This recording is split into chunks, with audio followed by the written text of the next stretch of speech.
The steam from the kitchen couldn't mask the emptiness of my dining room. 6 months after inheriting my mother's restaurant, Golden Lotus, I was failing. Only 3 tables were occupied during what should have been the dinner rush, and I knew exactly who to blame: myself. Table 4 says their dumplings are too dry, Jenny, my last remaining waitress, whispered as she hurried past. And table 7 is complaining about the sauce being too bland. I nodded, trying to keep my composure. Mom's dumplings had never been too dry. Her sauces were legendary in San Francisco's Chinatown. But I wasn't on. Another stellar evening, I see. The voice made my shoulders tense. I turned to find my sister-in-law, Amanda, standing in the entrance, designer purse dangling from her manicured fingers.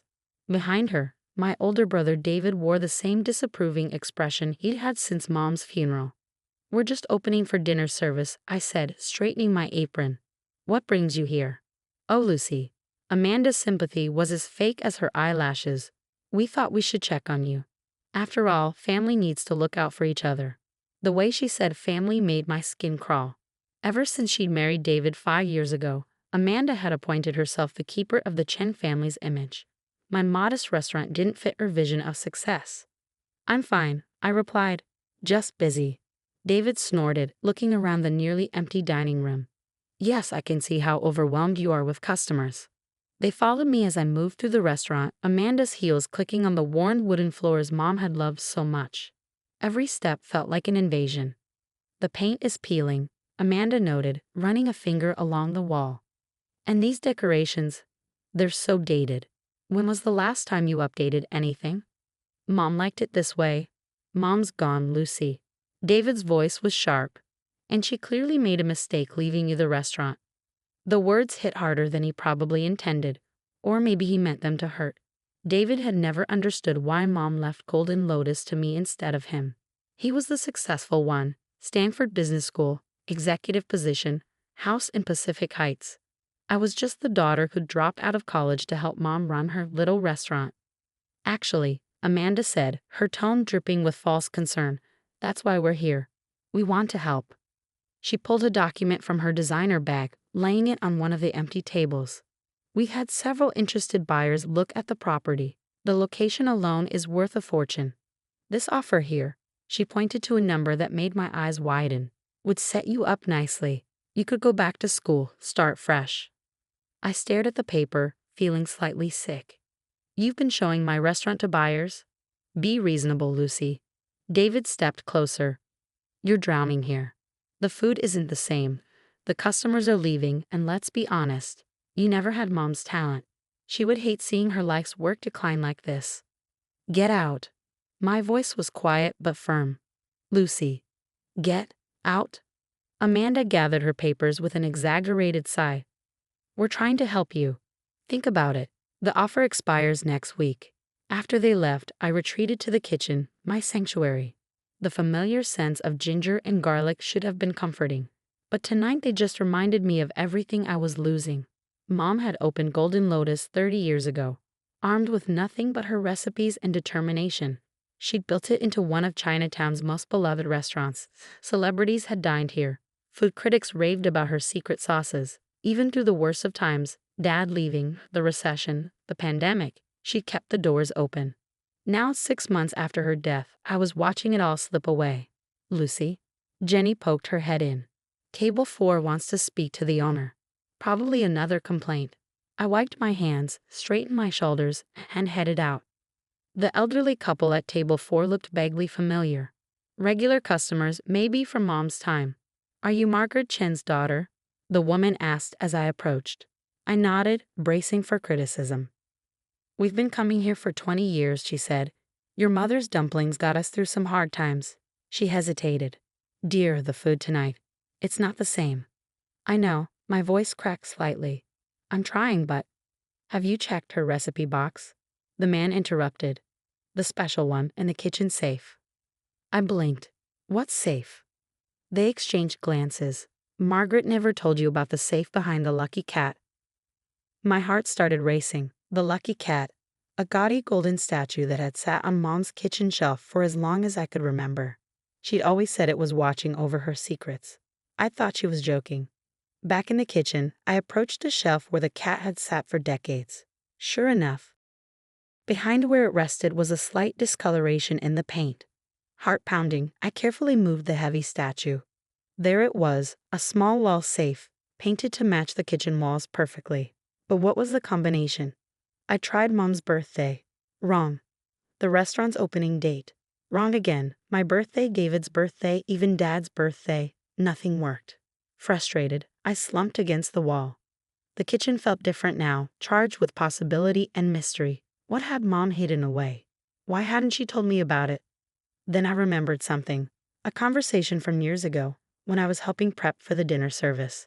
Every great chef has a secret, Mom had said, chopping ginger with practiced precision. Something that makes their food special. Know what mine is? Your recipes? I guessed.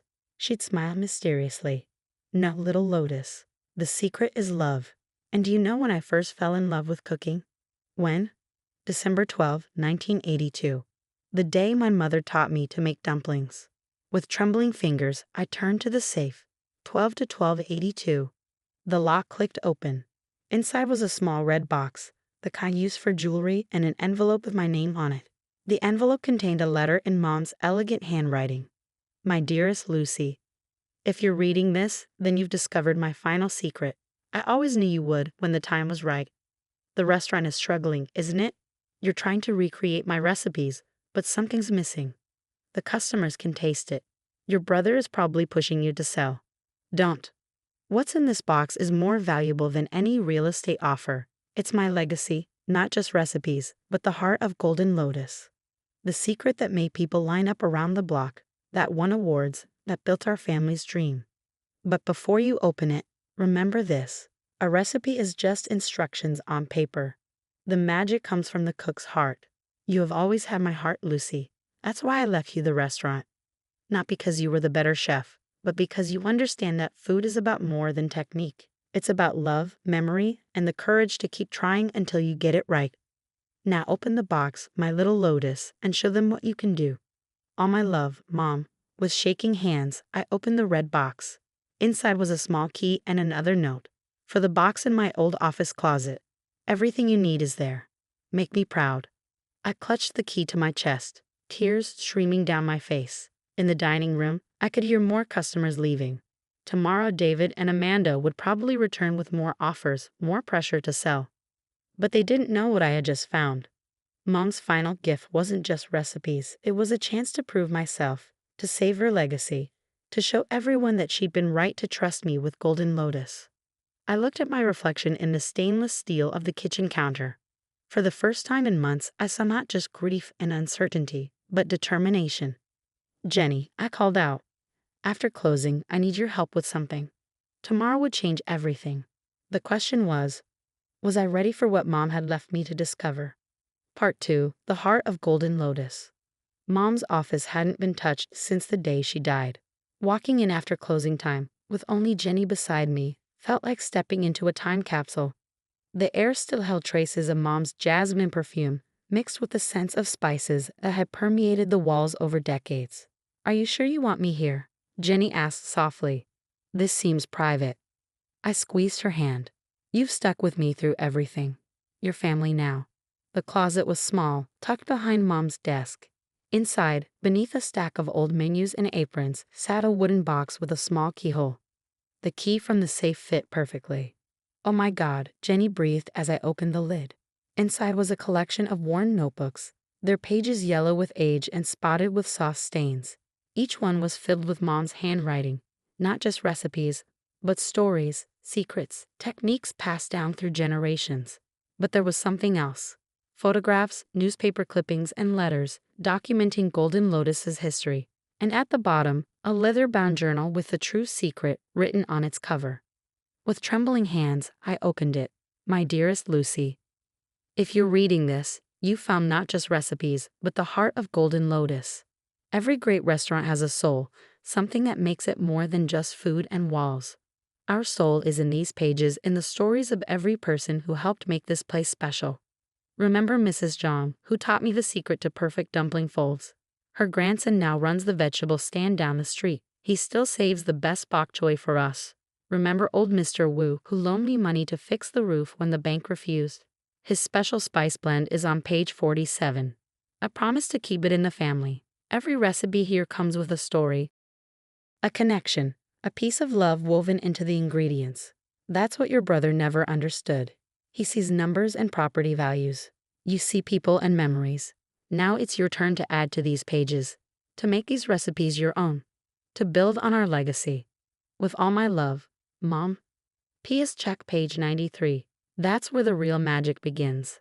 I turned to page 93 and gasped. There, in detailed notes, was the secret to Mom's famous XO sauce, the condiment that had put Golden Lotus on the culinary map. But it wasn't just a recipe. It was a story of how she developed it, testing ingredients for months, combining traditional techniques with bold innovations. Jenny, I said, my voice thick with emotion, we're going to need ingredients. Lots of them. We worked through the night, Jenny helping me prep while I studied Mom's notes. Each recipe was a revelation, not just ingredients and methods, but the why behind every choice. The exact heat needed to bring out the scallop sweetness in the XO sauce. The precise folding technique that kept dumplings from drying out. By dawn, the kitchen smelled like my childhood memories. The first batch of dumplings looked exactly like Mom's. The sauce was perfect. Try this, I said, offering Jenny a spoon. Her eyes widened. Lucy, it's just like your mom used to make. I smiled through tears. No, it's better. The next few days were a blur of cooking, testing, and rediscovering. I closed the restaurant for renovations, but really I was relearning everything. Each recipe in Mom's notebooks taught me something new, not just about cooking, but about Golden Lotus itself. The regular customers had their own pages. Mr. Chen from the bank loved his dumplings with extra chili oil. The Liu family always ordered their noodles slightly softer for their grandmother. Every dish had a story, a connection to our community. Then came the day we reopened. I'd sent invitations to all our old regulars, including the elderly couple who told me about the safe. David and Amanda received one too, not out of spite, but because Mom would have wanted it. The dining room was full for the first time in months. I kept the worn wooden floors, the faded decorations, but added small touches. Fresh flowers, new tablecloths, subtle changes that respected tradition while embracing the future. The first dishes went out, then the second. The dining room grew quiet except for the sounds of eating and soft exclamations of pleasure. Just like Margaret used to make. No, even better. The sauce, it's perfect. David and Amanda arrived late, dressed like they were attending a funeral rather than a dinner. They sat at Mom's old favorite table, ordering with barely concealed disdain. I served them myself, Mom's special dumplings, noodles in XO sauce, and her secret braised pork. What is this? Amanda demanded after one bite, her carefully maintained composure cracking. This isn't. How did you? David was silent, staring at his plate. I saw him blink rapidly and realized he was fighting tears. It tastes like Mom's, he whispered. No, I said gently. It tastes like love. That was always her secret ingredient. I placed Mom's journal on their table, open to a specific page. There, among the recipes and notes, was a letter addressed to David. My precious son, if you're reading this, then Lucy has found my notebooks and understood their true meaning. You may think I chose her over you, but that's not true. I chose the right person to carry on, not just the restaurant, but its heart. You have your own gifts, my boy. Your drive, your intelligence, they've taken you far. But Lucy has something special. She understands that Golden Lotus isn't just a business. It's a family, a community, a legacy of love. Support her, David. She'll need your business sense sometimes, just as you might need her reminder that success isn't always measured in dollars. You are both my children, and I love you both. Different gifts, different paths, but the same heart. Love, Mom. I left them reading, returning to the kitchen where tickets were piling up. Through the service window, I watched David wipe his eyes, then slowly taste each dish again, this time with real attention. After closing, he found me in the kitchen. Lucy, he stopped, looking around at the space where we'd grown up watching Mom cook. I'm sorry, I thought I knew better. I know, I touched his arm gently. Want to learn how to make the dumplings? Mom left instructions for both of us. He managed a small smile. Maybe next time, but I do have some ideas about expanding the business. If you're interested. Expanding? Golden Lotus sauces. Packaged for retail. Your recipes, my business connections. Mom would have loved it. I thought about the notebooks, full of family secrets and community connections. Let me think about it. Whatever we do, we have to do it right. For Mom. In the months that followed, Golden Lotus flourished. Not just survived, but truly thrived. The dining room was full every night, now with a mix of old regulars and new faces. We started a cooking class on Sundays, sharing some of Mom's simpler recipes with the community. David and I eventually did launch the sauce business, but we did it carefully, maintaining the quality Mom would have demanded. Amanda learned to make dumplings, though she complained about the flour under her manicured nails. The Lucky Cat still sits on its shelf in the kitchen, guarding its secrets. The safe behind it is empty now, its treasure distributed through the notebooks I use every day, adding my own notes alongside Mom's. Last week, a food critic from the Chronicle came in. His review made me cry. Golden Lotus has managed the impossible, honoring a beloved legacy while creating something new and vibrant.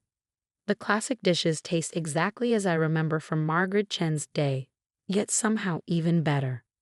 Her daughter Lucy has discovered what every great chef knows, that the secret ingredient in memorable food isn't in any recipe, it's in the heart of the person cooking it. Mom would have loved that review. Not for the praise, but for the understanding. Every night before service, I touch the Lucky Cat for good fortune, just like Mom used to do. Sometimes, in the quiet moments before the dinner rush, I swear I can feel her presence in the steam rising from the woks, in the rhythm of chopping vegetables, in the laughter of guests enjoying their meals. The recipes she left weren't just about food. They were about legacy, family, and the courage to believe in yourself.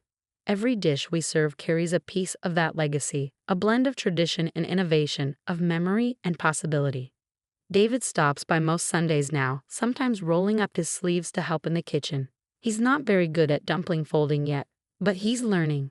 More importantly, he's understanding what Mom knew all along, that true success isn't measured in profit margins, but in the smiles of satisfied customers and the warmth of family working together. As for me, I've started my own notebook, adding new recipes alongside Mom's classics. Someday, I'll pass these books on to the next generation, along with the most important lesson Mom taught us, that the greatest achievements come not from proving others wrong, but from proving yourself right. The Lucky Cat watches over it all, guarding not just recipes now, but the true heart of Golden Lotus, a legacy of love, served one dish at a time.